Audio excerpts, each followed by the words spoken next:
to our producer and our team here last time, you did get quite a bit of stick from the fans who weren't too far away. So I don't know whether you'll get a bit of vengeance today, you get a bit of revenge. But how are you feeling ahead of this one? I'm not too bad, Stace. I'm okay. I'm quite relaxed. I'll let you know in an hour or two when the game kicks off of how Man United settled into the game before I can comment on that properly. But as long as I don't have the City fans doing the Poznan in front of me again, pulling faces, then I'll be all right. Absolutely. Gaz, Robin, how are you two feeling? Robin, let's start with you. How do you feel ahead of the derby? It's a big occasion, isn't it? Despite what Amorim says. Yeah, it is. It's a really tense afternoon. I was speaking to actually a Manchester City and Manchester United fan just earlier, Stace, and they were saying this could be perhaps the most unpredictable pre-match that they've felt as a derby ever, maybe. And I think there's a lot of nerves about that because, you know, I think a lot of people saying they could see any sort of conclusion to this game today. Could they see City being back to their best and winning comfortably? Yes. Could they see a draw where both teams cancel each other out and are desperate not to lose this game? Yes. And could Manchester City's crisis as such continue? And could Manchester United come here and do, you know, a real job on them? I mean, Tottenham won here 4-0, you know, about a month ago now. So all the eventualities seem possible today, and that's probably not something that, you know, anyone would have said if you look even back to the FA Cup final, where, you know, in many ways, I guess the win for Manchester United was a bit of a shock because City were heavy favourites going into that.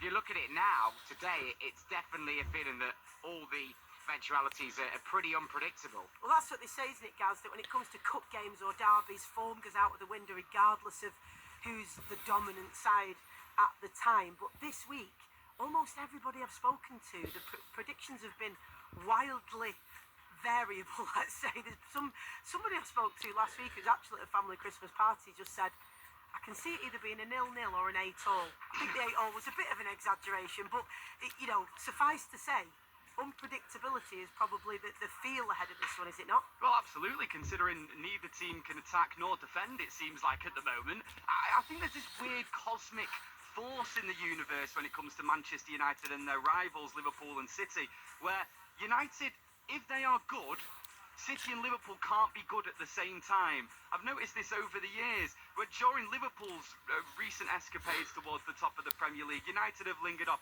Since City have dominated in the last 10 years, United have been nowhere near competing. And when Manchester United dominated the league, well, Liverpool and City were nowhere near either. So it's a really weird situation where we go into it now for, I think, the first time that I can remember in my life where both Manchester United and Manchester City look, quite frankly, dreadful, I think, at the moment. I really do. Alex, I'm not going to ask you for your opinion on cosmic forces, just in case you're not up on it lately. But what I will ask you is, you know, how big is today? We've heard Ruben Amorim before, of course, it's just another game. It's not like the title's on the line. But, of course, they both find themselves, as Gaz has just said, and Robin iterated as well, out of form is probably the best way to put it, but for very different reasons, and there's a different context to each situation. Therefore, how important is it, and who needs a win more?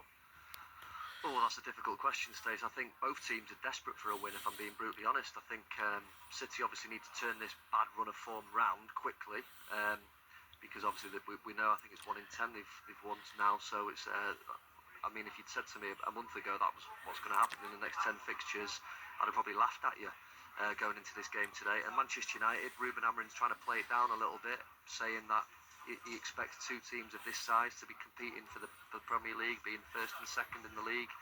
They're quite a distance away from that at the moment. However, I know he's playing it down, but you'll soon realise the magnitude of the game when he steps out into this arena. Being Manchester United manager carries its own pressures. There's always pressure there, and he needs to go and get a result. It's his first derby. He'll want to get off on the right foot with the supporters, and what a way to do that today. You feel like the way that Ruben Amorim communicates, Gaz, is quite deliberate. He's a smart communicator. We can tell that much already. So presumably there's a method behind sort of maybe trying to take the pressure off, perhaps. That said, how important is this for United to get a win? You know, who is it more important for? I actually think that Manchester City's recent struggles have put the pressure on Manchester United for this game. I think it's not only important that United get something out of this game for how Ruben Amorim's opening few weeks are perceived, but I also think the way that they play and the intent that they go into this game is really important. We saw against Arsenal away recently where no one really gave Manchester United much of a chance. Lots of people were saying it's a bit of a free hit so early in Ruben Amorim's reign. United set up really, really defensively in that game, and at half-time people were praising them.